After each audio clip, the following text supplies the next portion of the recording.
चलो हम लोग स्टार्टिंग से वापस से एक बार फिर से क्लासिफाई करते हैं. This is a TY BCom का बोर्ड का sum. Equity share capital is a part of own fund. ठीक है.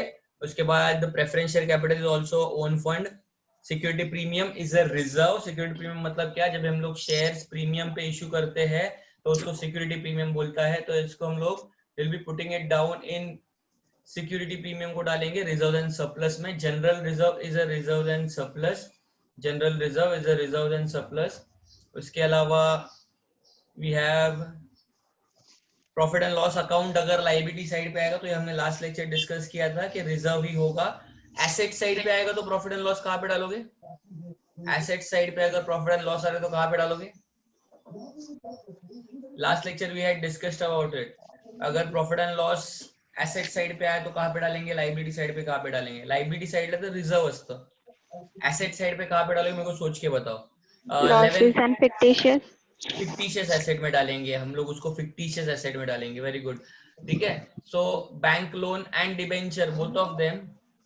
Bank loan and debenture both of them are borrowed fund. आवाज ठीक है. कमी कर. ठीक है.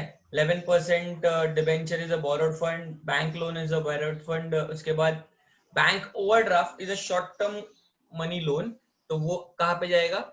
वो जाएगा आपके करंट लाइबिलिटी में. It will go under current liability. Creditor is also current liability. Provision for tax क्या रहेगा? What would be provision for tax?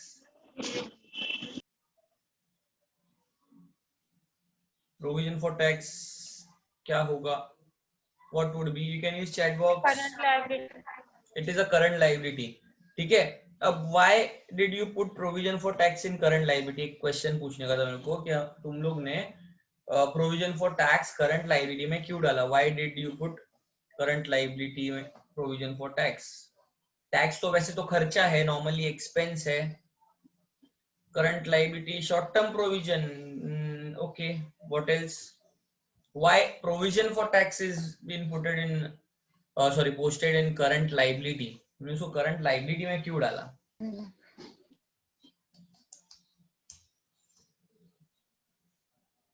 एक ही आंसर आया मेरे को अभी तक. I have received only one answer के करंट लाइबिलिटी को हमने करंट लाइबिलिटी में प्रोविजन फॉर टैक्स क्यों क्लासिफाई किया? That is short term. और कोई रीजन हो सकता है क्या why it is been classified into current liability? Any other reason why it can be called as current liability?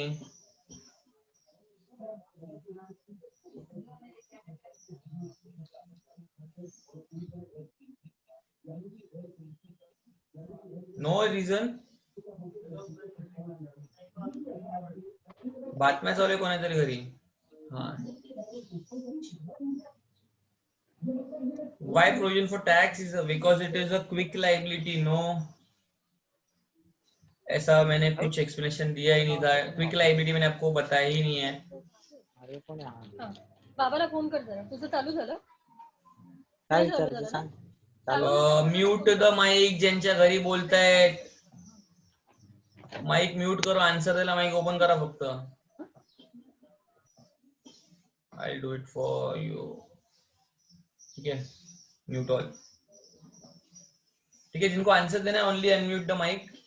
Others can utilise chat box.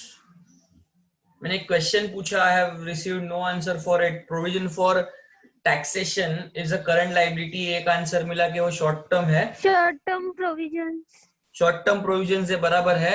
इसका और एक एस्पेक्ट ऐसा है कि जर तुम्हाला माहिती असेल की हमारा फाइनेंशियल ईयर 31 मार्च, ठीक है, 31 मार्च को, हाँ, विद इन 12 मंथ्स हम लोग पे करते हैं. Very good. It is quick liability. 31 मार्च को हम लोग क्या करते हैं? 31 मार्चला आपण टॅक्सेशन देऊ शकत नाही. एक्चुअली 31 मार्च तक टैक्स भरना होता है. लेकिन हमारा हिसाब किताब खत्म करने को हम लोग को 31 मार्च के बाद भी टाइम मिलता है. मतलब 3 महिन्यात आपल्याला टॅक्स रिटर्न फाईल करायचे असतात. म्हणजे जून पर्यंत, 30 जून पर्यंत आपल्याला टैक्स रिटर्न म्हणजे इनकम टैक्स रिटर्न ये फाइल करना पड़ता है. तो ये जो इनकम टैक्स रिटर्न फाइल करना होता है इसको 3 महीना क्यों देते हैं? सिंपल सी बात है. For example if my yearly income is 2 lakh 3 lakh तर माझा हिशोब लिहायला मला जास्ती टाइम नाही लागणार. लेकिन अगर मेरा ईयरली इनकम, पूरे साल का इनकम, रिलायंस तुम लोग पता है क्या रिलायंस का एक कंपनी का एक क्वार्टर का टर्नओवर कितना है? एनीबडी? रफ आइडिया तुम्हारे हिसाब से क्या होगा? एका क्वार्टर से, एक क्वार्टर में 3 महीने, मनात पाप आणू नका. 1 quarter is equal to 3 months in financial year. तो how much profit would Reliance be earning in 1 quarter? That is 3 months. समजा मार्च अप्रैल में 3 महीने. It is earning near about 3,200 crores का प्रॉफिट. हा म्हणजे त्यांचा टर्नओव्हर किती असेल विचार करा. 3,200चं प्रॉफिट, 3,200 करोड़चं प्रॉफिट, इतना वो रिलायंस मिलके कमाता है. तो इतना कमाने के लिए उसको हिसाब लिखने को कितना टाइम जाएगा ये तुम लोग समझो. What I am talking about कि it take time to create your profit and loss account. और पूरा प्रॉफिट अँड लॉस अकाउंट भेटल्यानंतर आपल्याला माहिती पडतं की एक्झॅक्ट प्रॉफिट किती आहे आणि त्याच्यावरती आपण किती टॅक्स भरणार आहे. इसके लिए हम लोग स्टार्टिंग में ही क्या कर देते हैं, अपने दिमाग से प्रोविजन फॉर टैक्स करके पैसा बाजू में निकाल के रखते हैं. 20,000 30, अभी जो सम में 20,000 है ना, ते पैसे आपण बाजूला काढून ठेवतो. आता जे पैसे भविष्यात भरायचे, anything that is to be paid in the future is called as current liability. आणि ते शॉर्ट टर्म मध्ये भरायचे, 3 महिन्यात भरायचे, म्हणून त्याला करंट लायबिलिटी बोलतात. ठीक है. Basically why I am keeping you asking questions, इसका ये कंसेप्ट है. सम सॉल्व करायला तुम्हाला इंटरव्यूला विचारणार नाहीये. तुम लोग इंटरव्यू में सम सॉल्व करने को नहीं बोलेंगे. तुम्हाला किती चांगली बैलेंस शीट बनवता येते ते पण नाही बनवणार. तुम्हाला बोलणार पण नाही फॉर्मॅट बनवून दाखव. वो लोग आपको सिर्फ लॉजिक पूछेंगे. वाय के आंसर ढूंढो, you will be compatible to get job anywhere. तुम्ही काय करतात, तुम्ही फक्त कसं आलं, कुठून आलं, डेबिटला काय आलं, क्रेडिटला काय आलं, तेवढंच बायट केलं तर जॉब भेटणार नाही. If you want to become good in your career तो आपको वाय का आंसर ढूंढना पडेगा. का पोस्ट केलं. I can give you anything का आंसर. तुम्ही मला याच्यातलं काही विचार, I can give the answer. Because when I studied मैंने वाय चीज पे ज्यादा फोकस किया. That's why your teachers are sitting. कोई भी चीज नहीं मेरा सब्जेक्ट, कोई भी और सब्जेक्ट भी, you have to ask why का आंसर मिलेगा तो you will be compatible to get job anywhere. ठीक है. चलो हम लोग एसेट साइड पे आ जाते हैं. Goodwill is a what is goodwill? काय गुडविल? Intangible asset. इंटँजिबल ऍसेटलाच मी बोलतो it is a fix asset. Intangible Yes. Fix asset. Land and building is a fix asset. Fixed asset. Plant and machinery is a Fixed asset. Very good.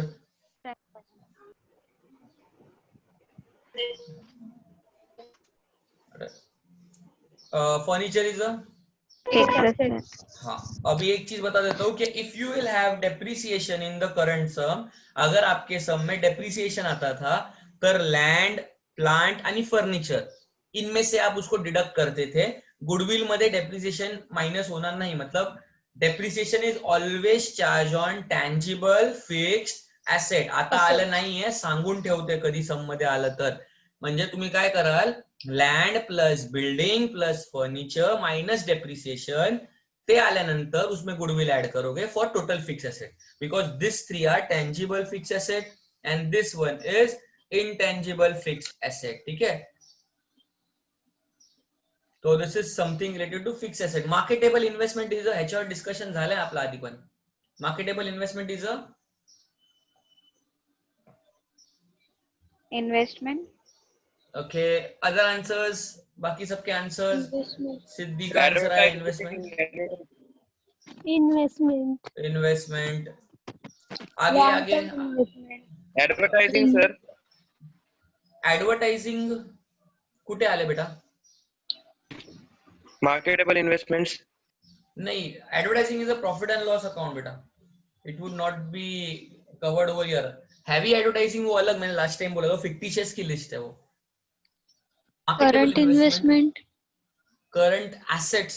Okay, I will right things. और कोई हमने इस पे अच्छा discussion किया था पिछले बार. Marketable investment actually is not an investment बेटा, it is a current asset. याचं मी कारण पण तुम्हाला मागच्या लेक्चरला सांगितलेलं. Why marketable investment is a current asset and not an investment. कौन बता सकता है? Who can tell me why marketable investment is a current asset but not an investment? क्योंकि वो लॉन्ग टर्म एसेट नहीं है. हाउ? Long बराबर term है. investment. Answer is right. It is not a long term fund नहीं है बराबर, लेकिन how did you come to know it is not an long term? तुमको कैसे समझा it is not a long term asset? Sorry, how did you come to know it is not a long term asset? एकदम simple है इसका answer. Del कौन है अभी? अभी नहीं एंट्री करेगा, मैं बहुत हो गया, टाइम अप हो गया। why I'm just asking, it is current asset, right? It is short term. Liquidable. It is liquidable. How did you come to know it is liquidable? For example, treasury bills किंवा commercial papers असतात. That is example. इस सम में आपको कैसे मालूम पड़ा it is liquidable? Within 12 months है, बराबर है बेटा। But how did you come to know within 12 months है वो? एकदम सिंपल लॉजिक आहे, आपण खूप लांबून विचार करतो समजा। It's written on the asset side of the balance sheet.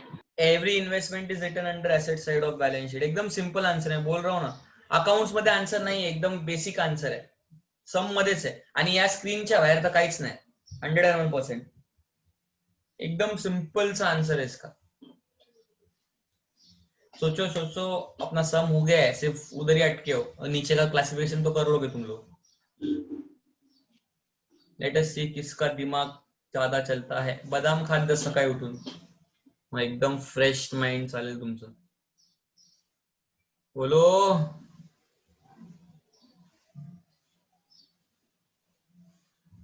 अरे सगळे झोपले वाटतं। ए बबड्यांनो उठा, सकाळ झाली। Why it is a current asset, ठीक है, आई एम ऑडिबल, मैं आंसर दे रहा हूं।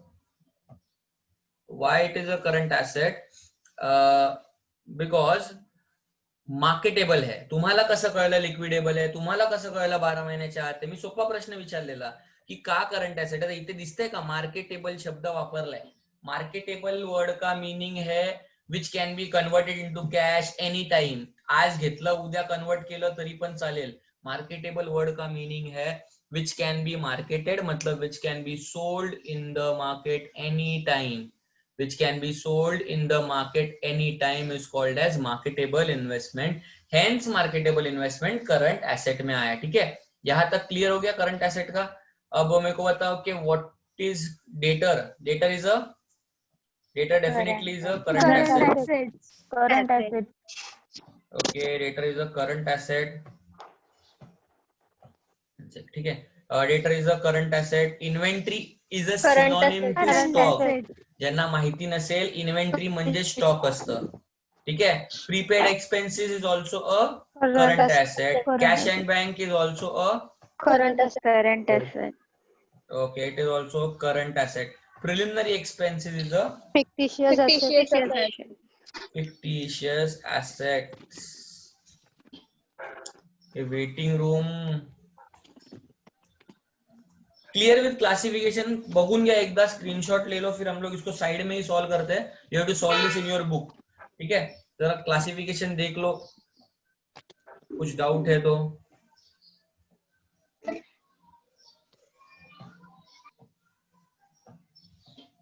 Any doubts in classification? नहीं रहेगा तो एक स्क्रीनशॉट ले लो, विल क्लास सम को सॉल्व करेंगे साइड में लिख के।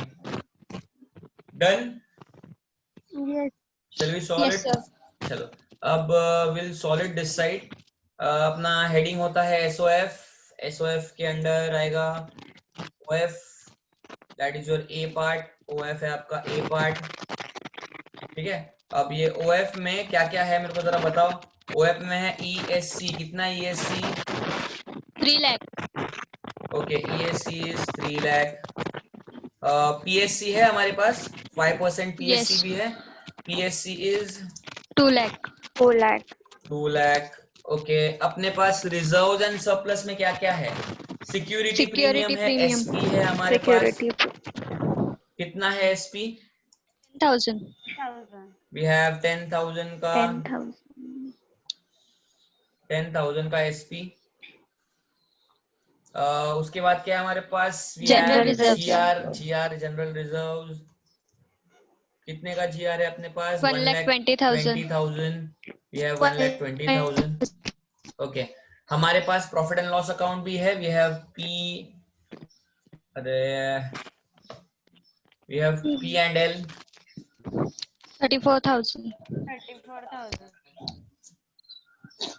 P&L है हमारे पास 34,000. okay 34,000. What else do you have fictitious asset to deduct? Preliminary expenses. हा म्हणजे आपल्याला ह्याच्यातनं लेस करायचे आहेत. प्रिलिमिनरी एक्सपेन्सेस है फिक्टिशियस एसेट मतलब 10,000. जरा करा बेरीज नाही वजा बाकी बेरीज जे काय आहे सगळंच माइनस करो जरा टोटल में से. You will get total own funds.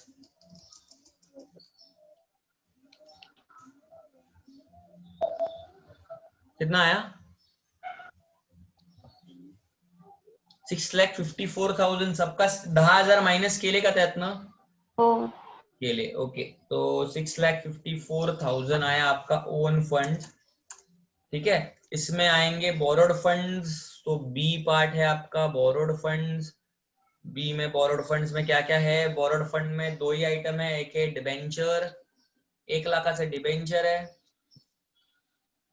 और क्या है अपने पास 1 लाख का डिबेंचर के Bank अलावा loan. Bank loan. we have loan of rupees 70,000. 70,000. सो 70,000 का लोन है. सो इसको दोनों को ऐड करोगे तो आपको मिलेगा. दोनों को ऐड करोगे तो आपको क्या मिलेगा? 1,70,000. हाँ क्या बोलूं उसको मैं? TBF. What is TBF? Total Total borrowed fund. Borrowed fund. हाँ. So how you will get sources of fund? Sources of fund कसं भेटणार बेटा तुम्हाला? Total own fund plus total A borrowed plus fund. B. मी वरती करतो total त्याची. आपल्याला खालती थोडी स्पेस भेटेल. We'll get this A plus B मतलब 6,54,000 plus 1,70,000 करो जरा. 6,54,000 plus 1,70,000 8,24,000. 8,24,000. This is your tally amount. देखते हैं अदर साइड टैली होती है क्या. ठीक है. अब अदर साइड मतलब we have second part as Application of fund. Application of fund. okay. We'll have other side as application of funds. AOF. AOF में सबसे पहला आइटम आता है फिक्स्ड एसेट. फिक्स्ड एसेट मध्ये काय काय बघा तुमच्याकडे?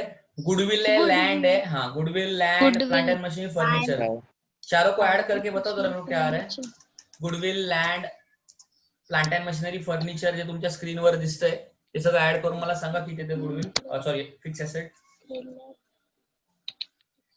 494 बरोबर क्या? 494,000. हाँ. 494. Do you have any sort of investment? Investment आहे तुमच्या सम मध्ये? No. No. So I will write it down Neel. Third part क्या होता है? Third part what is your third part of AOF? Working capital. Working capital. Okay. Working capital का format बताओ मेरे को. फॉर्मेट या फॉर्मूला बताओ जरा मेरे को. Current asset minus CA current minus liability. Current liability. Okay, so CA minus CL. We'll have CA minus CL. जरा मला CA काय काय सांगा कैलकुलेट करून. देखो 1,60,000 का मार्केटेबल इन्वेस्टमेंट है, 140 का डेटर्स है, 120 का स्टॉक है मतलब इन्वेंट्री, 10,000 का प्रीपेड एक्सपेंस है और 80,000 का कैश एंड बैंक है. जरा हे 5 आइटम मला ऍड करून सांगा. 5,10,000. 10,000. Okay I will write it down over here. मेरा करंट एसेट्स आया 5,10,000. वेयर एज मेरे को इसमें से माइनस करना है करंट लाइबिलिटी. करंट लाइबिलिटी इथे मला साइडला दिसते. ये मैं थोड़ा सा छोटा करता हूँ. You will also be able to see. Current liability है 40,000, 20,000, 20,000. तीनच आहेत. 3 CL दिसत आहेत बघा स्क्रीनवर तुम्हाला. 1 overdraft, 2 creditors, 3 taxation. 1,80,000. Okay. It is 1,80,000.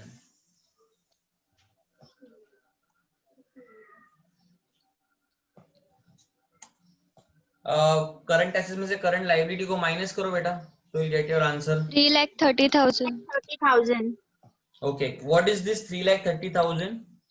रुको यहाँ पे डाल देते हैं. Total working capital. हाँ. अभी अपने पास है fix asset. This is your A. Investment, this is your B, और अभी हमने जो आंसर ढूंढा उसको बोलेंगे सी, टोटल वर्किंग कैपिटल। कितना बोला आपने बेटा टोटल वर्किंग कैपिटल? 3,30,000.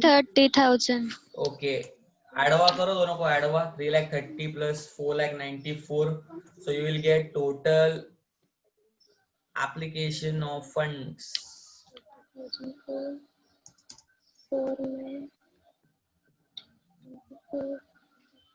8,24,000. अरे टैली अमाउंट आ गया, tally amount 8,24,000। Yes, sir. So we have your tally amount as 8,24,000। ये सम हमने पूरा सॉल्व किया। मैंने ये आपको सिर्फ एज अ नोट दिया है कारण की तुम्हाला क्लासिफिकेशन समजलं की पोस्टिंग करता आली पाहिजे, ठीक है। Any doubt? 3,70,000 No, क्या sir. आया? 3,70,000 रॉन्ग है, कुछ तो गड़बड़ किया। नहीं, चैट बॉक्स में किसी ने 3,70,000 डाला, 3,70,000 इज नॉट द आंसर, 3,30,000 बराबर है। आपका ओन फंड्स का टोटल है 6,54,000, बोरोड फंड्स का टोटल है 1,70,000, आपके टोटल सोर्सेज ऑफ फंड का बैलेंस है 8,24,000, मतलब आपका टैली अमाउंट, एंड आपके फिक्स एसेट है 4,94,000 जे आपण इथे क्लासिफाय केले फिक्स एसेट। आपका वर्किंग कैपिटल होगा current assets minus current liability, you have no investment. Current assets का टोटल कैसे आएगा? 1 2 3 4, ये 5 आइटम का टोटल करंट एसेट है, और ये 3 ओवरड्राफ्ट, क्रेडिटर एंड टैक्सेशन या तिघांचे टोटल म्हणजे करंट लायबिलिटी है। तो ए माइनस बी होगा, मतलब करंट एसेट में करंट लायबिलिटी होगा तो टोटल वर्किंग कैपिटल आएगा, एंड फिर ए प्लस बी प्लस सी करोगे तो आएगा टोटल एप्लीकेशन ऑफ फंड। इसी तरीके से हमने सम को टैली कर लिया है। एनी डाउट इन द सम? कोई भी doubt? No, sir. No, sir. ये टैली अमाउंट लिख लो, आपको ये सॉल्व करना है, स्क्रीनशॉट आपने खींचा ही होगा, ये सम का स्क्रीनशॉट खींच लो, मैं आपको अपलोड करूंगा ऐसे ही सेम सम फॉर होमवर्क और something of that sort. Clear with this? Yes, कोई भी sir. Doubt? Yes, sir. No. If you any doubt, Yes, sir. हाँ कोई भी डाउट रहेगा तो पिन अप करो व्हाट्सएप पे, क्योंकि अभी मैं तुमको जो सम डालूंगा इसके अगला, वो थोडासा डिफिकल्टी लेवल वाला सम है, म्हणजे त्याच्यात काही असे आयटम्स आहेत ज्याच्यासाठी तुम्हाला डिटेल बैलेंस शीट बघणं गरजेचं है। तो वो सम्स में कोई भी डाउट रहेगा, एनी डाउट तो मेरे को आप पिन अप करो तो मैं उसके आंसर्स दे दूंगा, ठीक है। अगला सम में जो आपको होमवर्क में देने वाला हूँ वो हार्ड है, इसके लिए you have to pin up if you have any doubt, तो उस हिसाब से मैं वो डाउट्स को क्लियर करूंगा।